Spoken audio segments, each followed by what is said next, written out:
पिछले काफी दिनों से मणिपुर में विद्रोह जारी है और वहां पर इस विद्रोह की वजह से, इस तनाव की वजह से वहां पर 50 से ज्यादा लोग आहत भी हुए हैं। आखिर ऐसा क्यों हो रहा है? इसके पीछे एक बहुत बड़ी वजह है।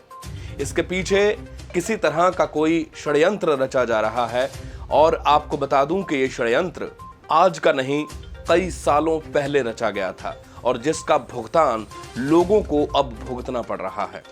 आपको बता दूं कि जब जब भारत में खालिस्तान की मांग उठती है, जंतर मंतर पर धरने लगते हैं, इसके अलावा और भी बहुत सी ऐसी शक्तियां सर उठाती हैं जो भारत के खिलाफ कार्यरत होती हैं और कुछ ऐसा ही मणिपुर में भी देखने को मिल रहा है। आखिरकार मणिपुर में किस चीज की लड़ाई हो रही है? आपको बता दूं कि असली वजह जमीन के स्वामित्व को लेकर है। एक समुदाय अपना अलग राष्ट्र डिमांड कर रहा है। आपको बता दूं कि कुकी समुदाय के लोग हैं जो जंतर मंतर पर भी अपना कई बार धरना देते हुए नजर आते हैं कि उन्हें अलग राज्य चाहिए, उन्हें अलग कुकी स्टेट चाहिए। मणिपुर में दो अलग अलग समुदायों के लोग रहते हैं और एक समुदाय को अगर ये हक दिया जाए कि वो कहीं पर भी जमीन खरीद सकता है और एक कम गिनती वाले लोगों को ये कहा जाए कि आप उनके इलाके में या कहीं और आप जमीन नहीं खरीद सकते हैं, और ये तो फूट डालो और राज करो वाली अंग्रेजों की नीति हो गई। अंग्रेजों ने कई साल पहले वहां पर ऐसा ही किया था। 1857 में एक विद्रोह हुआ था अंग्रेजों के खिलाफ और उसके बाद मणिपुर में 1915 से लेकर 1917 तक एक विद्रोह हुआ था। वो भी इतिहास के पन्नों में मौजूद है और उसको भी 1857 के बाद का सबसे बड़ा अंग्रेजों के खिलाफ विद्रोह माना जाता है, जिसमें अंग्रेजों की बहुत ज्यादा क्षति हुई थी। 1947 में अंग्रेज तो चले गए फूट डलवाकर भारत में, और उसके बाद नेहरू सरकार आती है और नेहरू सरकार मणिपुर में 1960 में एक अधिनियम लागू करती है जिसके तहत मैथी समुदाय के जो लोग थे वो अपने ही इलाके में रह सकते थे, वो कहीं और जमीन नहीं खरीद सकते थे। इसके अलावा दूसरे समुदाय के जो लोग थे जिनके पास बहुत बड़ा इलाका था, वो कहीं पर भी जमीन खरीद सकते थे, कहीं पर भी वो अपना अधिकार जमा सकते थे। यानी कि अगर हम मोटे तौर पर देखें तो 80% जमीन जिन लोगों के पास है वो लोग आज अपने अलग राष्ट्र की डिमांड कर रहे हैं। अमूमन होता यह है कि जिन लोगों के पास कम जमीन होती है, जिन लोगों के पास कम गिनती लोग होते हैं, उस समुदाय में वो अपना अलग राष्ट्र डिमांड करते हैं। लेकिन यहाँ पर जिन लोगों के पास ज्यादा अधिकार हैं, जिन लोगों के पास तकरीबन सभी अधिकार हैं, वो लोग अपने अलग राष्ट्र की डिमांड कर रहे हैं। आपको बता दूं कि 1960 का ये जो अधिनियम था उसने यहां पर भेदभाव किया और यहां पर फूट डालो और राजनीति करो की जो अंग्रेजों की नीति थी उसको लागू कर दिया। आपको बता दूं कि कुकी और नागा समुदाय के जो लोग हैं ये बहुत देशभक्त होते हैं, जज्बे के साथ भरे होते हैं, लेकिन इसके साथ साथ ये लोग भोले भाले होते हैं जिनको भड़काना बहुत आसान है। कुछ ऐसा ही इन लोगों के साथ हुआ है।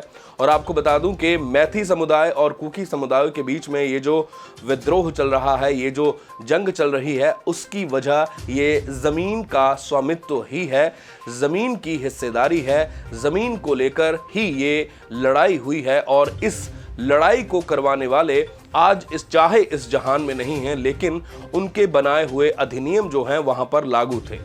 लेकिन उसके बाद जब नई सरकार भारत में आती है और वो इन नियमों को बदलने की कोशिश करती है जिसमें सभी को बराबर के अधिकार मिले, और मामला कोर्ट में चलता है। लंबे अरसे के बाद कोर्ट पर फैसला आता है और कोर्ट के हिसाब से कहा जाता है कि दोनों पक्षों को, दोनों समुदायों को बराबरी का हक दिया जाता है।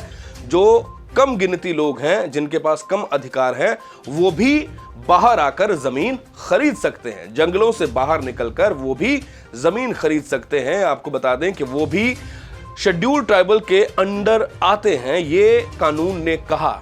लेकिन यही बात उनको प्रवान नहीं हुई और जो दूसरे समुदायों को लोग थे उन्होंने विद्रोह करना शुरू कर दिया और विद्रोह इतना ज्यादा बढ़ जाता है मणिपुर में कि दोनों समुदायों के लोग आपस में भिड़ते हैं और जिसमें बहुत ज्यादा लोग जो हैं वो जख्मी हुए हैं। कई लोगों को बहुत ज्यादा नुकसान पहुंचा है। इसमें विपक्ष जो है वो तमाशा देख रहा है या फिर भारत सरकार के ऊपर उंगलियां उठाने के सिवाय कुछ भी और नहीं कर रहा है। आपको बता दें कि भारत में जब से मोदी सरकार ने सत्ता कायम की है, बहुत से ऐसे अधिनियम जो लोगों के खिलाफ थे या किसी समुदाय के खिलाफ थे, उनको बदलने की कोशिश की जा रही है, प्रयास किया जा रहा है। जो पुरानी सरकारें थीं उनमें इतनी शक्ति नहीं थी, इतनी क्षमता नहीं थी, या फिर वो अपनी राजनीतिक रोटियां सेकने के लिए ही उन नियमों को बदलते नहीं थे। लेकिन अब वाली सरकार जो है वो पावर में है और ऐसा कर सकती है और ऐसा किया भी जा रहा है, जिसकी वजह से कुछ बाहरी शक्तियां हैं जिनको ये चीज बर्दाश्त नहीं हो रही है। इसलिए भारत के खिलाफ षड्यंत्र रचे जा रहे हैं, खालिस्तान का मुद्दा उठता है, जंतर मंतर पर धरने दिए जाते हैं। और मणिपुर में जो हो रहा है वो इसी चीज का नतीजा है कि बाहर बैठे हुए लोग ये बर्दाश्त नहीं कर रहे हैं कि भारत में